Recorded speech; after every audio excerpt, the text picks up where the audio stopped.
మా మిత్రుడు కోటయ్య తన కూతురి పెళ్ళి చాలా ఘనంగా చేశాడు. ఈ రాత్రికి అక్కడే ఉండమన్నాడు, కానీ రేపు నాకు రైతు భరోసా అధికారులు నా వివరాల కోసం వస్తున్నారట. లేకపోతే ఆన్నే ఉండేవాడిని. సరే, ఈ అడవిలోంచి ఒక గంట నడిస్తే మా ఊరు వచ్చేస్తుంది.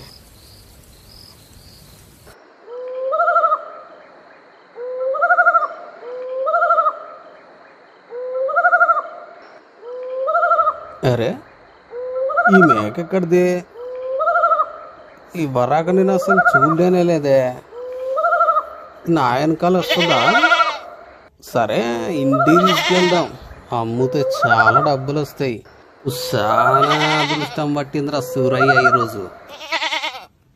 దా అది ఇంకో అరగంట అయితే మెల్లగా ఇంటికి చేరుకోవచ్చు. అయినా వట్టిగా నడవాలంటేనే అలసట కనిపిస్తుంది. ఇదేమో మేక మళ్ళీ. అయినా దీన్ని ఇక్కడనే వదిలేస్తే నాకు నష్టమేగా. ఈ చీకటి ఏంట్రా బాబు, చాలా భయంకరంగా ఉంది. ఈ శబ్దం కూడా వింటుంటేనే భయం వేస్తోంది. ఒక పాట పాడదామంటే మనకు పాటలు రావాయా. అయినా ఈ మేక ఇంతకు ముందున్న బరువు కన్నా కొద్దిగా పెరిగిందేంటి? అయ్యో బాబోయ్, ఈ మేకేంటి చాలా బరువు పెరిగిపోతుంది. అబ్బో, ఇలా అయితే చాలా కష్టమే. అబ్బో, లేకున్నాను. వామ్మో, ఈ మేకని నేను తీసుకెళ్ళలేను. దీన్ని ఇక్కడే వదిలేస్తే బెటర్ అనుకుంటా. ఈయన వదిలేద్దాం ఇక. ఇది మాయ మేకలా ఉంది.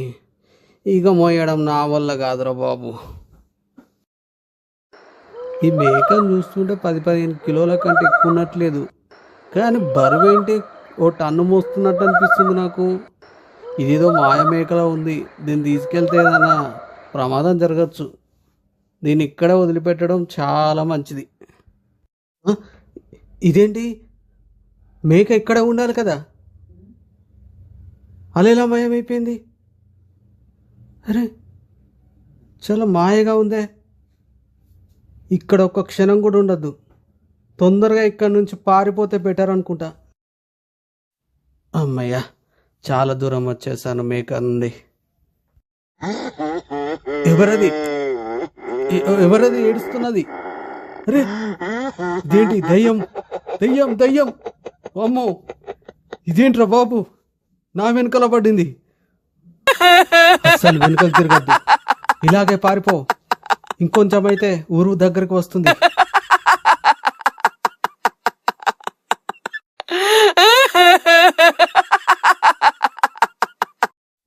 అమ్మయ్య, మా ఊరి పొలిమేర గుడికాడికి వచ్చాను. అమ్మయ్య, దయ్యం పారిపోయినట్లుంది. గుడిని చూడగానే పాపం భయపడి పారిపోయినట్టుంది. అమ్మో, అయినా కూడా ఈ అడవిల నుంచి ఒంటరిగా రావద్దు నైటు. వస్తే ఇలాంటి బాధలు తప్పవు. దేవుడా, నువ్వే నన్ను కాపాడావు. లేకుంటే ఆ దయ్యానికి ఆహారం అయిపోయేవాడిని. ఇంకోసారి రాత్రిపూట అస్సలు ఈ అడవిల నుంచి రాను తండ్రి, నన్ను క్షమించు. ఇంకోసారిగా ఎటువంటి తప్పు చేయొద్దు. మా ఊళ్ళో కూడా ఈ దయ్యం గురించి చెప్పాలి. ఎందుకంటే పాపం చాలామంది వారి ప్రాణాలు పోగొట్టుకుంటున్నారు.